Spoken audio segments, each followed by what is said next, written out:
ये यथा मां प्रपद्यन्ते तांस्तथैव भजाम्यहम् मम वर्त्मानुवर्तन्ते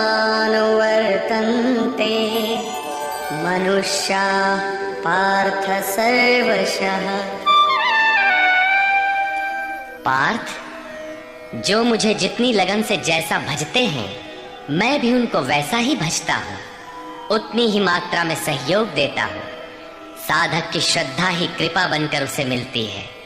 इस रहस्य को जानकर सुधी जन संपूर्ण भाव से मेरे मार्ग के अनुसार ही बरतते हैं। जैसा मैं बरतता हूँ, जो मुझे प्रिय है वैसा ही आचरण करते हैं। जो मैं कराना चाहता हूँ वही करते हैं। भगवान कैसे भजते हैं? वे रथी बनकर खड़े हो जाते हैं, साथ चलने लगते हैं, यही उनका भजना है। दूषित जिनसे पैदा होते हैं उनका विनाश करने के लिए वे खड़े हो जाते हैं। सत्य में प्रवेश दिलाने वाले सद्गुणों का परित्राण करने के लिए वे खड़े हो जाते हैं। जब तक इष्ट देव हृदय से पूर्णता रथी न हो और हर कदम पर सावधान न करें, तब तक कोई कैसा ही भजनानंदी क्यों न हो, लाख आंख मूंदे, लाख प्रयत्न करे, वो इस प्रकृति के द्वंद्व से पार नहीं हो सकता। वो कैसे समझेगा कि हम कितनी दूरी तय कर चुके, कितना शेष है। इष्ट ही आत्मा से अभिन्न होकर खड़े हो जाते हैं और उसका मार्गदर्शन करते हैं कि तुम यहाँ पर हो, ऐसे करो, ऐसे चलो। इस प्रकार प्रकृति की खाई पाटते हुए शनैः शनैः आगे बढ़ाते हुए स्वरूप में प्रवेश दिला देंगे।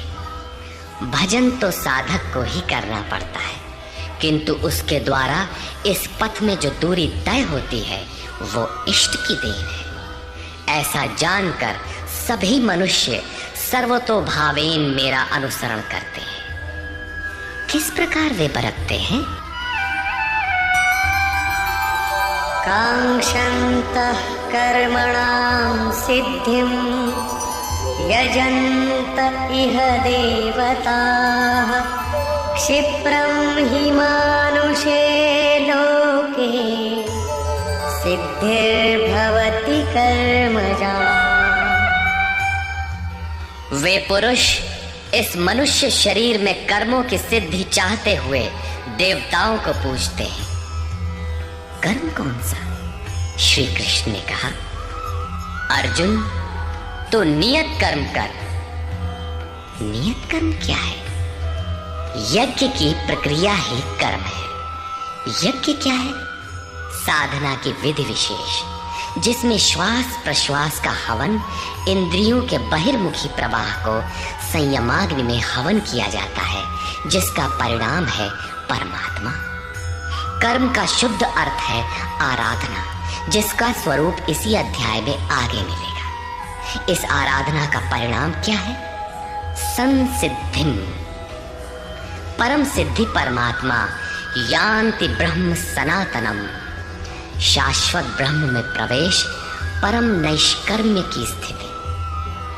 श्री कृष्ण कहते हैं, मेरे अनुसार बरतने वाले लोग इस मनुष्य लोक में कर्म के परिणाम परम नैष्कर्म्य सिद्धि के लिए देवताओं को पूजते हैं, अर्थात दैवी संपत्ति को बलवती बनाते हैं।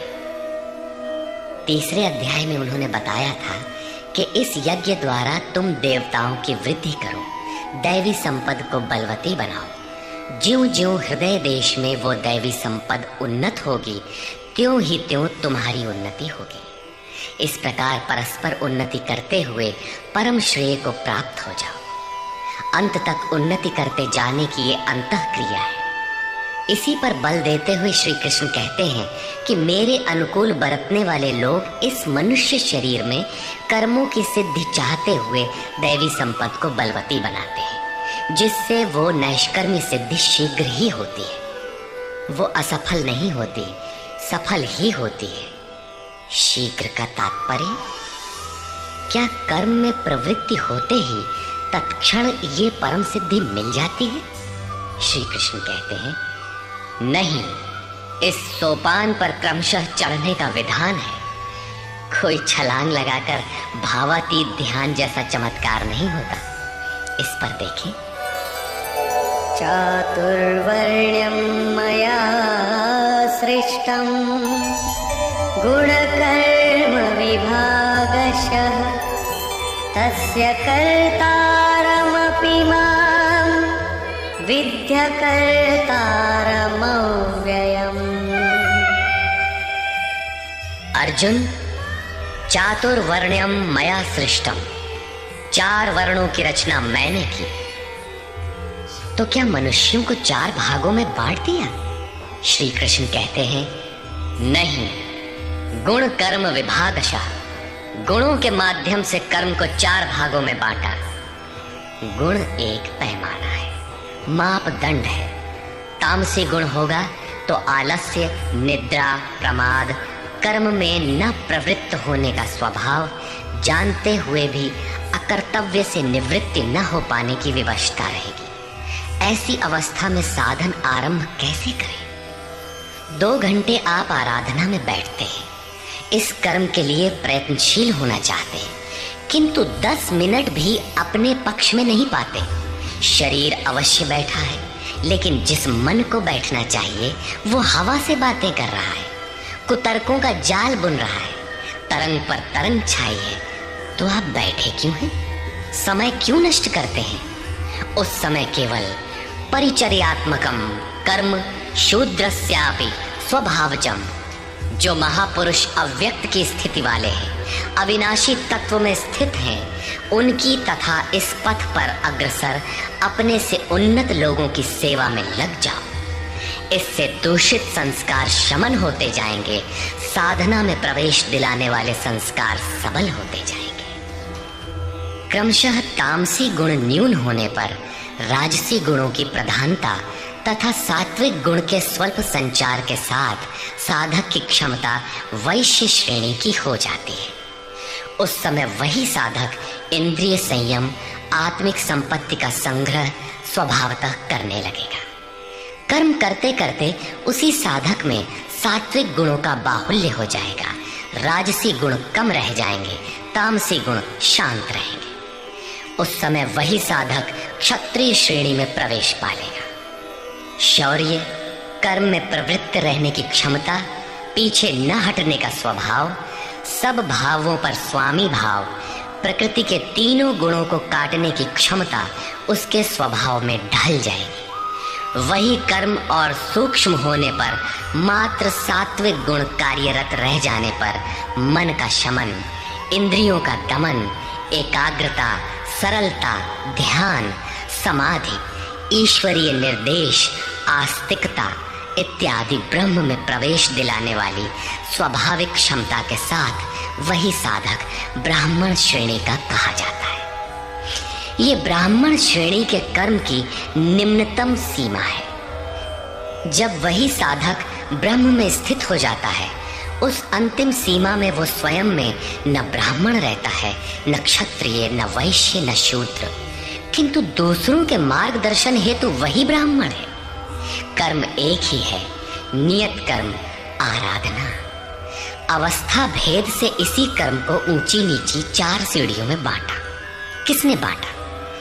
किसी योगेश्वर ने बांटा, अव्यक्त स्थिति वाले महापुरुष ने बांटा। उसके कर्ता मुझ अविनाशी को अकर्ता ही जान। क्यों?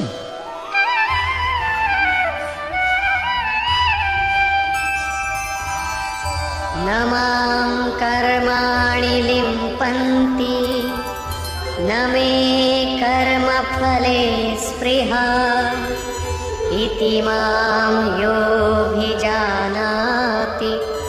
कर्मभिर्न स बध्यते। क्योंकि कर्मों के फल में मेरी स्पृहा नहीं है। कर्मों का फल क्या है?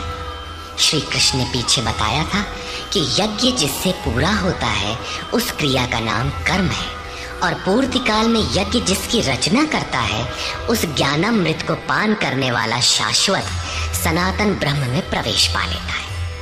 कर्म का परिणाम है परमात्मा। उस परमात्मा की चाह भी अब मुझे नहीं है, क्योंकि वो मुझसे भिन्न नहीं है। मैं अव्यक्त स्वरूप हूँ, उसी की स्थिति वाला हूँ। अब आगे कोई सत्ता नहीं जिसके लिए इस कार्य पर स्नेह रखूं। इसलिए कर्म मुझे लिपायमान नहीं करते, और इसी स्तर से जो भी मुझे जानता है, अर्थात जो कर्मों के परिणाम परमात्मा को प्राप्त कर लेता है, उसे भी कर्म नहीं बांधते।